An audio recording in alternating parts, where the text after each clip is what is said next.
अच्छा आप लोग सर्किट पढ़ा दिया कि नहीं मैंने? ओह शिट, छोड़ो फिर जाने दो, अभी थोड़ी देर बाद पढ़ा देते हैं फिर लगवाते हैं। चलो आ जाओ जल्दी जल्दी स्टार्ट करते हैं बेटा, क्योंकि हो गया टाइम आपके क्लास का। चलिए हम लोग कहाँ तक पढ़ लिए थे बताइए? इंट्रोडक्शन हो गया था करंट इलेक्ट्रिसिटी का, मतलब बोले तो हम लोग आई के बारे में पढ़ लिए थे, I equals to Q by T and V equals to W upon Q, ये कर लिए थे हम लोग। यहाँ तक इसमें किसी को कोई दिक्कत हो तो बताओ बेटा। हाँ इसी को फिर से बता देते हैं, BB minus BA equals to W upon q, work done to carry unit positive charge from, ठीक बेटा। सो क्या हो जाएगा बेटा यहाँ पे I equals to Q by T and V equals to W upon q, work done to carry unit positive charge from initial position to final position, that is called potential difference. इसमें किसी को कोई दिक्कत हो बताओ, मैं फिर से बताऊं पीछे एक बार फिर से बता दें। चलो ठीक है, अब देखो मैं फिर से एक बार कहानी स्टार्ट करता हूँ। अगर एक कोई कंडक्टर लिया बेटा, जिसका यहाँ से कोई चार्ज मूव कर रहा है बेटा, और यहाँ से यहाँ आया, यहाँ से यहाँ आने में टाइम t तो लगेगा, इससे कोई इत्तेफाक कोई दिक्कत, ठीक है। यहाँ से यहाँ चार्ज आने में टाइम लगे, लेकिन अब प्रॉब्लम ये था हमें कि एक डिफिनेशन हमने पढ़ा, charge flowing per unit time, that is called current electricity. Charge का यूनिट क्या होता है बेटा? कूलम होता है। टाइम का यूनिट क्या होता है? सेकंड होता है। अगर कूलम पर सेकंड क्या होता है? फिर 1 एम्पियर के बराबर होता है, ठीक है। लेकिन हमको इससे दिक्कत हो रही थी, ये चार्ज अपने आप कैसे यहाँ से मूव कर रहा है। कोई ऐसी चीज है इस धरती पे बेटा, या तो पीछे मत बैठा करो या तो आगे बैठा करो, तुम लोग आपस में पता नहीं क्या देखते रहते हो, ठीक है। बाद में लिखना बेटा, अभी पहले देख लिया करो, कहानी देख लो, मैं छोड़ दूंगा, लिख लेना, ठीक है। प्रॉब्लम ये है कि क्या कोई भी इस यूनिवर्स में बिना मूव कराए मूव कर लेगा। यूनिवर्स की बात छोड़ते हैं, अर्थ की बात करते हैं। जैसे ये मार्कर है, ठीक है। अब ये क्या कर रहा है? रेस्ट पे है।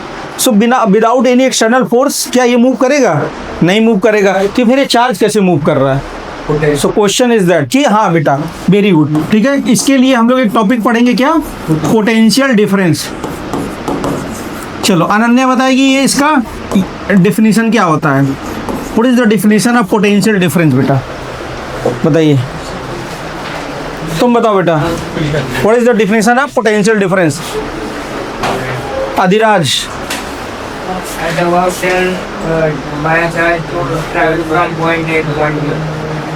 आरुष उठो वहाँ से, यहाँ आ गया बैठो, उठो, कम ऑन दिस सीट। कि जब बुक आप लोग को पढ़ना होता तब पढ़ते नहीं हो, क्लास में बुक खोल के बैठे रहते हैं। बोलो बेटा।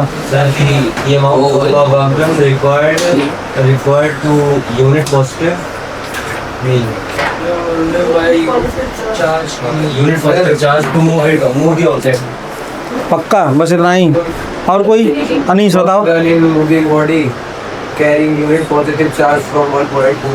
एग्जैक्ट कोई नहीं बता पा रहा। देखो मैंने क्या बोला था, work done a unit positive charge या bringing a unit positive charge from initial position to final position, that is called potential difference, ठीक है। सो अब देखो डिफरेंस की बात क्यों कर रहे हैं, क्योंकि एक सिंगल चार्ज पे या किसी भी एक ऑब्जेक्ट का पोटेंशियल बताना इम्पॉसिबल है। लास्ट टाइम भी हम लोग ने बात किया था बेटा, बुक ना पढ़ो, इधर देख लो, बाद में पढ़ लेना, ये घर में जाकर पढ़ा करो, ठीक है। सो पोटेंशियल डिफरेंस हमारा क्या हो जाएगा, हम लोग दो पोजीशन पे हमेशा निकालेंगे। It is always depend on position, मैंने लास्ट टाइम भी बताया था आपको। सो ये इनिशियल पोजीशन हो गया और ये क्या हो गया, फाइनल पोजीशन। अभी यहाँ क्या है बेटा, चार्ज जीरो है तो इसको क्या बोलेंगे, लोअर पोटेंशियल, और यहाँ पे चार्ज है तो इसको क्या बोलेंगे, हायर पोटेंशियल। अब इस चार्ज को लाने के लिए कुछ तो वर्क डन करना पड़ेगा। सो इस वर्क डन को लिखेंगे हम लोग work done by external force. ये क्या होगा, एक्सटर्नल फोर्स, क्योंकि एग्जैक्टली अभी एनर्जी दिखाना इम्पॉसिबल है। जैसे इस वायर के अंदर चार्ज फ्लो कर रहा है, ठीक है, चार्ज इस वायर के अंदर फ्लो कर रहा है, बट एग्जैक्टली हमें दिख नहीं रहा। सो अभी कॉपी में दिखाने के लिए तो work done by external force हमें लेना ही पड़ेगा बेटा। सो क्या हो जाएगा, work done to carry unit positive charge from initial to final position. अब प्रॉब्लम ये है कि हमने इसको ए माना था और इसको बी, और हमने यहाँ लिख दिया BB minus VA equals to W upon Q, ये फार्मूला लिख दिया। Work done to carry unit positive charge from initial position to final position, that is called potential difference बेटा। अब प्रॉब्लम ये रही, सर VA माइनस VB क्यों नहीं लिखा, आप बताओ। BB माइनस VA क्यों लिखा? BB माइनस VA, हाँ सर, क्योंकि हमेशा जो, बोलो बोलो आराम से बोलो, गलत होगा कोई दिक्कत नहीं है बेटा, बोलो। सर क्योंकि हमेशा हायर में से लोअर माइनस करेंगे। तो बेटा 400 यहाँ पे है तो यहाँ तो लोअर पोटेंशियल, कुछ देर के बाद चार्ज जब उठा के लाएंगे तो चार्ज कहाँ पहुंच जाएगा, यहाँ पहुंच जाएगा, यहाँ जीरो हो जाएगा। तो इधर हायर पोटेंशियल क्रिएट हो गया इसकी वजह से, और इधर क्या हो गया बेटा, लोअर पोटेंशियल। सो हायर से लोअर की तरफ हम लोग क्या कर रहे हैं, चीज़ों एनर्जी को मूव करेंगे। तो इसलिए फाइनल माइनस इनिशियल या higher potential minus lower potential भी इसको लिखते हैं W/Q। ठीक है, ये आ गया हमारा फॉर्मूला। ठीक, और ये बिल्कुल बिल्कुल 100% सही है बेटा। लेकिन अगर यहीं पे क्वेश्चन पूछ ले, क्वेश्चन ये पूछ ले बेटा, बता रहे हैं बेटा, find the potential at a point. क्या पूछ रहे थे आप? Point at a point. नहीं, ये क्या वी पूछ रहे थे? हाँ, वी पोटेंशियल डिफरेंस है बेटा। हाँ, वी पोटेंशियल डिफरेंस है। हमेशा जब भी इलेक्ट्रिसिटी पढ़ेंगे तो पोटेंशियल वर्ड का खाली यूज नहीं करेंगे, हमेशा पोटेंशियल डिफरेंस का यूज करेंगे। इसीलिए कंबाइन फॉर्म में ये आता है। और क्या नाम है, वहाँ एनसीईआरटी में खाली V=W/Q लिख दिया है, इसलिए प्रॉब्लम वहाँ कंफ्यूजन होता है हमें। ठीक है, अब प्रॉब्लम ये आ गई कि सर यहाँ पे find the potential at a point, इसको कैसे सॉल्व करें? सो बेटा अब देखो यहाँ पे कुछ नहीं करना, इसी डायग्राम के थ्रू मैं बता रहा हूँ। इसको ए लिया था, अब हमने क्या करना है, इसको इसका डेस्टिनेशन इन्फिनिटी बना लेते हैं। क्योंकि हमने आपको बताया था पोटेंशियल एट इन्फिनिटी क्या होता है, पोटेंशियल एट इन्फिनिटी क्या होता है, जीरो। जैसे मैं बोलूँ कोई यहाँ से 1 किलोमीटर दूर पे खड़ा, क्या उसका पोटेंशियल बता सकते हैं? यहाँ बगल में देख के तो नहीं बता पा रहे हैं, तो 1 किलोमीटर दूर वाले का कहाँ से बताएंगे? ठीक है, और इन्फिनिटी का मतलब ये नियर पॉइंट हमारा क्या होता है, 25 सेंटीमीटर। उसके बाद कुछ भी आएगा, क्लियर हमें नहीं दिख रहा है, क्या हो गया? ठीक है, एग्जैक्टली हमें उसके बारे में हम लोग अवेयर नहीं है, पूरी तरीके से उसका इन्फॉर्मेशन बता नहीं सकते एग्जैक्टली है क्या बेटा। So potential at a point निकालना मुश्किल है, इसलिए हमने एजम्पशन लिया फिजिक्स में, पोटेंशियल एट अ इन्फिनिटी क्या होगा, पोटेंशियल एट इन्फिनिटी क्या होगा? तुमको क्या कोई प्रॉब्लम है क्या, दर्द है दांत में? तो ठीक है, थोड़ा दर्द लो, हमको भी दर्द हो रहा है बेटा। तो यहाँ से क्या हो जाएगा, फाइनल माइनस इनिशियल VB तो वही है, BB लिख लेंगे। A की जगह क्या आ जाएगा, इस बार इन्फिनिटी आ जाएगा, W/Q। और V इन्फिनिटी क्या हो गया हमारा, जीरो हो गया। तो फाइनली हमारे पास क्या आ गया, पोटेंशियल एट अ पॉइंट हमने फाइंड कर लिया, और एनसीईआरटी में यही लिख के दिखाया। ठीक है, चलिए अब आगे बढ़ते हैं बेटा। अब पढ़ते हैं ओम्स लॉ। ओम्स लॉ, ओम का लॉ, ओम का सिद्धांत हिंदी में बोलते हैं इसको, ओम का सिद्धांत। ठीक है, ओम्स लॉ। ओम्स लॉ कहता क्या है कि जब भी हम बात करेंगे करंट इलेक्ट्रिसिटी की, एट रूम टेम्परेचर की ही बात करेंगे बेटा। किसकी बात करेंगे? At room temperature. Room temperature कितना होता है बेटा? मान लो तुम घर में बैठे हो, नॉर्मल, पसीना वसीना नहीं हो रहा, उस समय का टेम्परेचर कितना होता है? हाँ, 37। कितना? चुप रहो यार, नॉर्मल सर। तुम बताओ भाई, छोटू 28, अधिराज 38, तो कितना 37? हाँ यार, 25 से 27 डिग्री सेंटीग्रेड, 30 to 37। सीन देख लो, बैठे, निकालो मुंह से, मैं बहुत मारूंगा अभी। अरे ये तो नॉर्मल चीजें होती है, तो बचपन से पता होती है आपको। चलो इधर देखो, अब चलो छोड़ो फालतू बातें, छोड़ो। रूम, अरे गर्मी ज्यादा का मतलब नहीं, रूम टेम्परेचर मतलब आप नॉर्मल बैठे हो बेटा, गर्मी नहीं हो रही है। रूम टेम्परेचर भी कभी होता है, रूम में एसी चल रहा। अरे यार एसी चल रहा तो टेम्परेचर कम हो जाएगा बेटा। अभी देखो इसमें 24 चल रहा, 24 हो जाएगा टेम्परेचर। तो ये रूम टेम्परेचर नहीं हुआ ना, और कम हो गया, वो और चिल्ड कर रहा हो, तो 24 उसका टेम्परेचर है। ठीक है, उसको मेंटेन कर रहा है। ठीक, सो अब देखो, जब भी ओम्स लॉ ने इसको लॉ को बताया तो बोला कि जब भी हम लोग करंट इलेक्ट्रिसिटी की बात करेंगे बेटा, इधर देख लो, रूम टेम्परेचर की बात करेंगे। ठीक है, अब देखो इन्होंने बोला V is directly proportional to I। अब इस V इज डायरेक्टली प्रोपोर्शनल का I का मतलब क्या होगा, बताओ बेटा। चलो तुम बताओ, तब तक मैं एक डायग्राम ड्रॉ कर लेता हूँ। V=I, वाह, कौन बता दिया तुमको बेटा? अगर अब तुम डेली नहीं आओगे ना, सोच लेना इंजेक्शन रखा हूँ मैं, लग जाएगा कहीं पे, सिस्टम तुम्हारा हैंग करूँगा।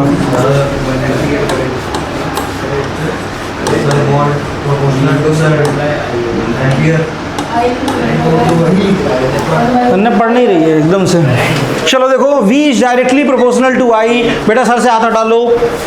ठीक है, V is directly proportional I का मतलब है जितना पोटेंशियल बढ़ाएंगे उतना ही क्या होगा, करंट भी इंक्रीज करेगा। डायरेक्टली प्रोपोर्शनल का मतलब है, डायरेक्टली प्रोपोर्शनल टू I का मतलब क्या होगा, जिस रेशियो में पोटेंशियल को इंक्रीज करेंगे उसी रेशियो में क्या होगा, करंट इंक्रीज करेगा। ठीक है, अब देखते हैं प्रोपोर्शनलिटी कांस्टेंट हटाएंगे बेटा, एक कांस्टेंट आएगा I इंटू R। R बोले तो इसका नाम क्या होता है, रेजिस्टेंस। अब ये तुम्हारी जिंदगी में आ गया है क्या, रेजिस्टेंस। और ये क्या होता है बेटा, कांस्टेंट। कांस्टेंट मतलब क्या होता है, फिक्स। इसकी वैल्यू क्या होती है रेजिस्टेंस से, गिवन कंडक्शन कंडक्टर के लिए या गिवन अप्लायंस के लिए क्या होता है, इसकी वैल्यू क्या होती है, फिक्स होती है। ठीक है, अब देखो प्रॉब्लम ये है सर इसको कैसे सेटिस्फाइड करेंगे, V is directly proportional to I को। तो देखो यहाँ पे बैटरी में अगर हमने पहले कंडीशन में लिया 10 वोल्ट, V की वैल्यू कितना ले लिया 10 वोल्ट, तो करंट की वैल्यू क्या होगी यहाँ से, I इक्वल टू हो जाएगा बेटा 10 एम्पियर। मतलब मैंने बोला था जिस रेशियो में पोटेंशियल इंक्रीज होगा या जिस रेशियो में इसकी वैल्यू होगी उसी रेशियो में इसकी भी होगी। मतलब दोनों को डिवाइड करेंगे कितना रेशियो आएगा, 1:1 आएगा भाई, दोनों का रेशियो क्या आएगा 1:1। अगर मान लेते हैं मैं पोटेंशियल को फिर इंक्रीज किया दूसरे केस में, V इक्वल टू क्या ले लिया V1 V2 क्या ले लिया 20 वोल्ट, तो करंट भी कितना हो जाएगा 20 एम्पियर। यूनिट सबको याद होना चाहिए, ठीक है। और इस चैप्टर में कोई भी क्वांटिटी आएगा क्या होगा, स्केलर, इसको भी याद कर लेना, ठीक है। सो V1 अगर हमने इंक्रीज किया, V2 किया 20 वोल्ट, तो करंट भी क्या हो गया, इंक्रीज हो गया। तो डायरेक्टली प्रोपोर्शनल का क्या हो गया, जैसे पोटेंशियल को इंक्रीज करेंगे वैसे करंट भी क्या करेगा, इंक्रीज करेगा। अगर मान लो उल्टा चलते हैं, पहले 20 था अब 10 ले लिए, तो देखो डिक्रीज किया तो ये भी क्या हो गया, डिक्रीज कर गया। इतने में कोई किसी को दिक्कत हो तो बताओ, पक्का फिजिक्स की कसम है दिक्कत है, बताओ। हाँ ठीक है चलो, तुमको पढ़ तो तुम ले रही नहीं हो, बताओ क्या बोला मैंने, बताओ। दोस्त नहीं आए तो मन नहीं लग रहा है, बोलो बोलो बेटा।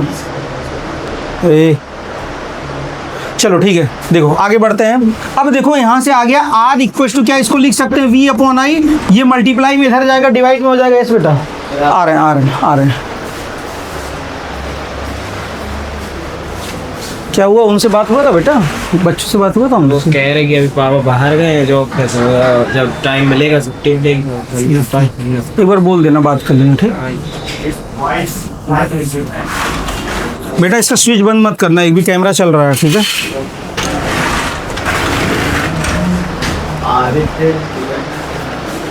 चलो गाइस देखो यहाँ से आ गया R इक्वल टू क्या, 13 और 11 क्या 13 कौन सा 11 का कहाँ दिया हूँ, क्या सब्जेक्ट क्या है, 5 निकाल लो 11 का, 5 ठीक। सो बेटा यहाँ से आ गया R equal to V/I, just I am asking R is depend on V और I, R is depend on V और I, इंडिपेंडेंट। क्यों I, क्यों कैसे भाई, चलो बताओ तुम कैसे इंडिपेंडेंट कैसे होगा, वही मैं पूछ रहा हूँ, डिपेंडेंट कैसे होगा, फिर मैं बताऊँ आपको इंडिपेंडेंट कैसे होगा। बताइए अब डिपेंडेंट कैसे होगा, if R will be depend on I then how is it possible बेटा, tell me fast. Sir constant है तो लगेगा ही ना, तो क्या R इंडिपेंडेंट, वीडियो कॉल कर रहा हूँ बेटा। देखो सिंपल सी बात क्या होगा, R क्या है, कांस्टेंट है। जैसे भगवान ने 5 उंगली दिया तो बॉडी में कहीं पे फर्क पड़ रहा, 5 ही है ना। सो ये कांस्टेंट जो बदलने वाला नहीं, रोज सवेरा शाम हो रहा, डेली होगा, कांस्टेंट है। तो जो कांस्टेंट की वजह से क्या होगा, वो फिक्स वैल्यू है उसकी, तो उससे V और I पे फर्क ही नहीं पड़ेगा। इसीलिए मैंने पहले बता दिया पोटेंशियल इंक्रीज करेगा। अभी मैं बता रहा हूँ क्यों नहीं होगा ऐसा, पोटेंशियल इंक्रीज करेगा क्या इंक्रीज करेगा, करंट इंक्रीज करेगा। अगर पोटेंशियल डिक्रीज करेगा तो ये क्या होगा, डिक्रीज करेगा। चलो एग्जांपल लेते हैं, अपने ऊपर डिपेंड करता है। हाँ अपने ऊपर ही डिपेंड करता नहीं, इसकी भी डिपेंड, रेजिस्टेंस भी किसी पर डिपेंड करेगा, बट अभी आएगा, मौका आएगा बेटा। बीच में देख लो दिव्यांश, थोड़ा अपना पेशेंस लेवल बढ़ाओ, नहीं तो विल बिकम पेशेंट, ठीक है। अब देखो यहाँ पे देखते हैं, एक एग्जांपल लेते हैं। जैसे मान लो हमने पहले लिया 10 वोल्ट का बैटरी लिया, 10 एम्पियर करंट आ गया, 10 एम्पियर करंट आया, कोई दिक्कत यहाँ तक।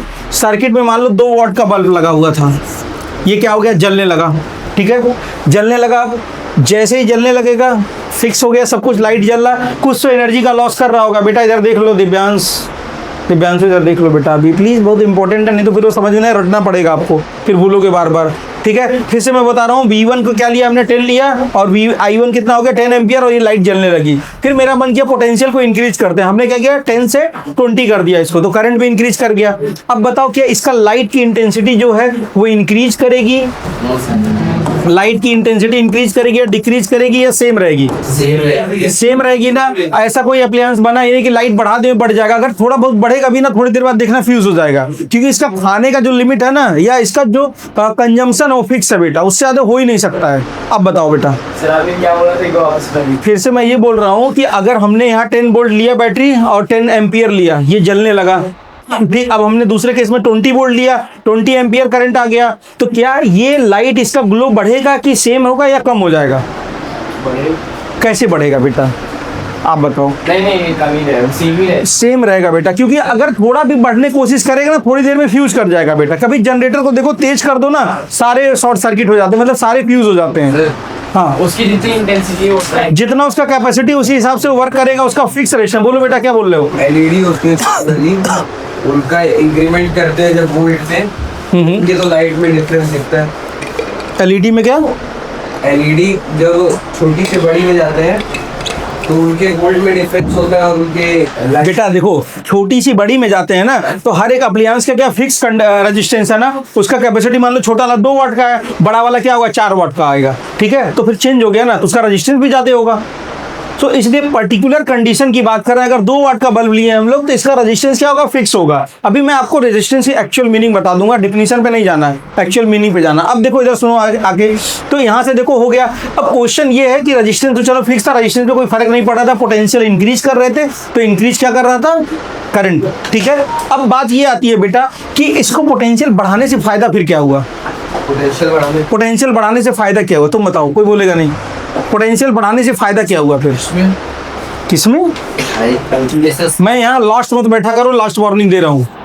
पोटेंशियल पहले तो 10 वोल्ट था, फिर 20 कर दिया, फिर मान लो 30 कर दिया, 40 कर दिया, तो करंट भी इसी रेशियो में इंक्रीज करेगा। मैं पूछ रहा हूँ इसको इंक्रीज करने से फायदा क्या हो रहा है वो बताओ। क्यों इंक्रीज कर रहे हैं? जब 10 वोल्ट से हमारा लाइट जल रहा है तो फिर क्यों इंक्रीमेंट कर रहे हैं बताओ?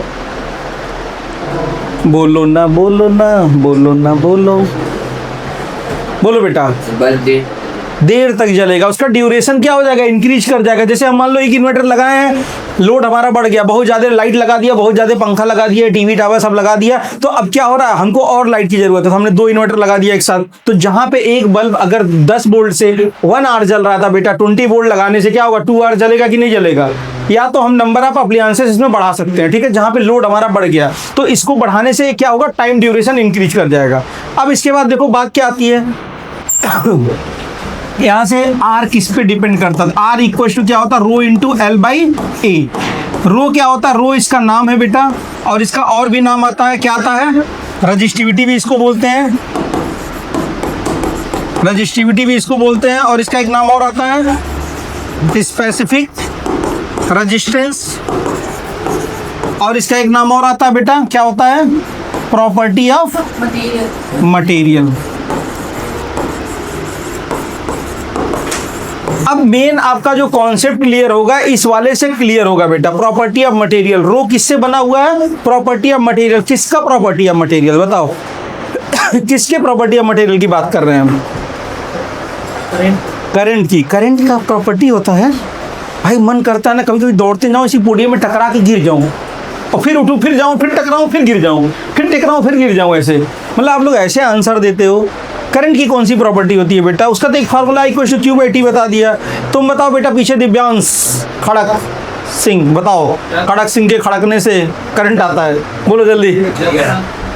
क्या बताना है? फिर मन कर रहा मैं दौड़ते जाऊं, दीवार में टकरा जाऊं। किसकी property? I am just asking the property of material. किसकी property? Which property we are discuss about this? बोलो मत भाई, पार्थ मत बोलो। बोल दिया, हमको पता था, बोल दिया उतने देर में हो। यही ना, इन लोग को सोचने का मौका दो भाई। ये लोग एकदम ना फूसट हो गए हैं, जैसे होता है ना एकदम कायर बैठा हुआ है, वो सोच नहीं रहा है, उसको मन बस आए कोई हमें इंजेक्ट कर दे दिमाग में सब कुछ। ऐसा इम्पॉसिबल है बेटा। बेटा थोड़ा सा घर पे जाके ना भागो, पापा ने 100 रुपए का NCERT कितने का था, 150 का था, 200 का खरीदा है बेटा, कुछ तो उसकी इज्जत रख लो यार। इतने दिन से तुम पिछले 1.5 महीने से हमसे यही बोल रहे हो, सर करंट इलेक्ट्रिसिटी पढ़ा दीजिए, टेस्ट हो रहा तो सर करंट इलेक्ट्रिसिटी पढ़ा दीजिए।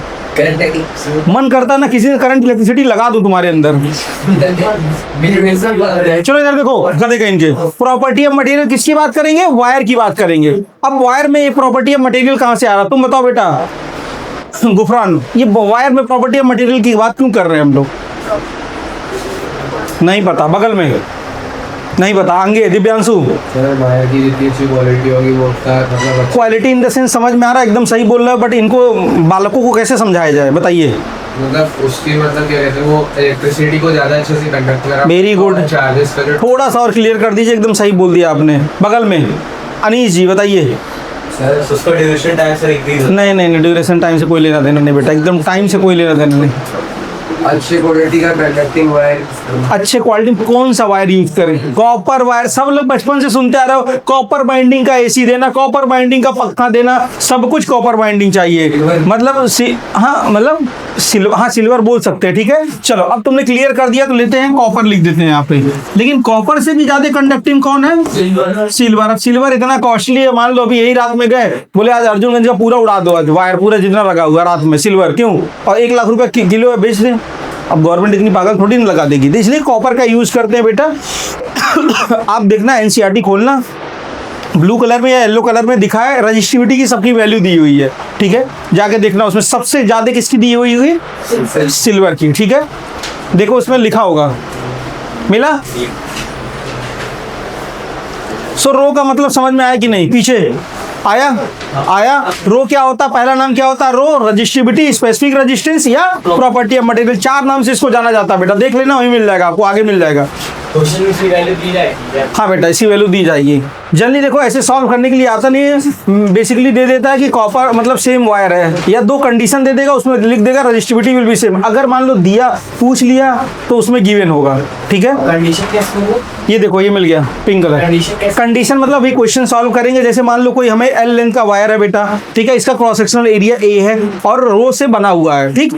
तो इसको हमने खींच के इसको लेंथ डबल कर दिया बेटा, इधर देख लो, फेंक दूंगा बाहर क्लास के भी, ठीक है। इसको हमने खींच के लेंथ डबल कर दिया। अब लेंथ डबल करेंगे, एरिया कम होगा कि ज्यादा होगा? कम होगा बेटा। ये देखो, इसको खींच रहे हैं तो इसका पतला होगा ना, मतलब एरिया कम हो गया। जिस रेशियो में लेंथ को इंक्रीज करेंगे, उसी रेशियो में एरिया क्या होगा? डिक्रीज करेगा, ठीक है। तो बट अभी भी प्रॉपर्टी ऑफ मटेरियल तो वही है, कॉपर का था, तो हम खींचे इसको कॉपर का ही रहेगा ना, ऐसे थोड़ी सिल्वर बन जाएगा। तो वहां पे आएगा बेटा ये सब बातें, ठीक है। सो अब देखो, इतना समझ में आ गया। रो तो हमें समझ में आ गया क्या क्या होता है। रो का नाम क्या होता है? Resistivity, specific resistance, property of material, ठीक है।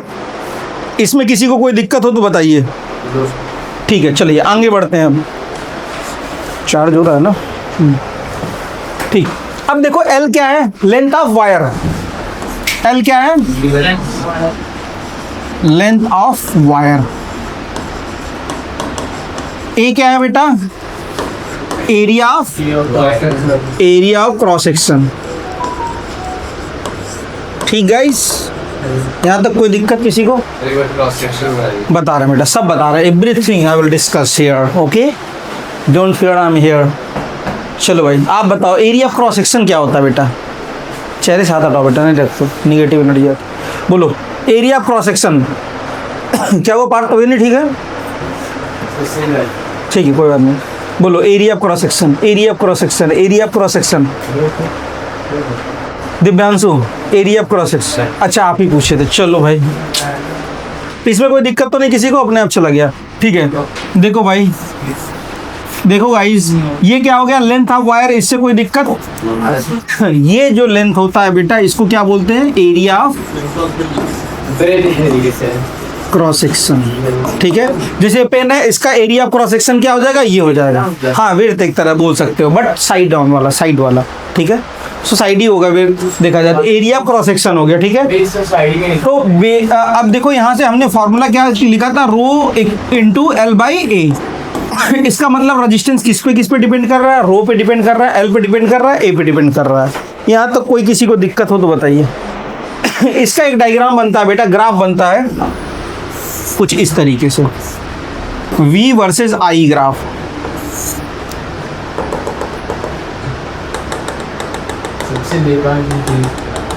सबसे आसान है बेटा ये। अब देखो यहाँ पे करंट हमने कितना लिया था? 10 एम्पियर। पोटेंशियल भी क्या होगा? 10 वोल्ट होगा। 20 वोल्ट ले लिया, करंट कितना होगा? 20 एम्पियर। हमने रिलेशन क्या पढ़ा था? V directly proportional to I। I capital लिखो, स्मॉल लिखो, बात बराबर है। मतलब जब भी डायरेक्टली प्रोपोर्शनल की बात हम करेंगे हमेशा ग्राफ यही बनेगा। चाहे फिजिक्स के किसी भी चैप्टर में बात करेंगे, अगर डायरेक्टली प्रोपोर्शनल का रिलेशन है तो हमेशा स्ट्रेट लाइन बनेगा इस तरीके से, ठीक है। तो जिस रेशियो में करंट को बढ़ा रहा है उसी में पोटेंशियल बढ़ रहा है, जिस रेशियो में पोटेंशियल को बढ़ा रहे हैं करंट को, वही पोटेंशियल बढ़ रहा है हमारा, ठीक है। कोई दिक्कत यहाँ तक? अब देखो, अब बात कर लेते हैं रेजिस्टेंस की, क्योंकि जो रो है मल्टीप्लाई हो रहा है क्या? हाँ बेटा, रो इज मल्टीप्लाई फॉर्म में, डिनोमिनेटर में है, ठीक। डिनोमिनेटर में था रो इंटू एल बाई ए, ठीक है। रो इंटू एल बाई है। अब बेसिकली रेजिस्टेंस की पहले बात कर लेते हैं। रेजिस्टेंस होता क्या है, कोई बताएगा? What is resistance? बोलो। Sir unit area of process. I'm not satisfied with your answer, बेटा। Tell me fast। रेजिस्टेंस क्या होता है? मतलब स्कूल में सबने पढ़ लिया होगा यार। तो क्या पढ़ा रहे हैं? ह्यूमन आई हुई कोई चैप्टर है? चला बेकार है, बायो का चैप्टर है। चलो बताओ बेटा, रेजिस्टेंस क्या होता है? It is the property of conductor by which it virtues of opposes current. ठीक है, इट इज द ऑब्स्ट्रक्शन एक तरह से देखा जाए। ठीक है, चलो अब मैं तुमको और फील कराता हूँ इसमें। इसके बाद कभी रेजिस्टेंस आज के बाद भूलेगा नहीं। ठीक है, चलिए देखिए।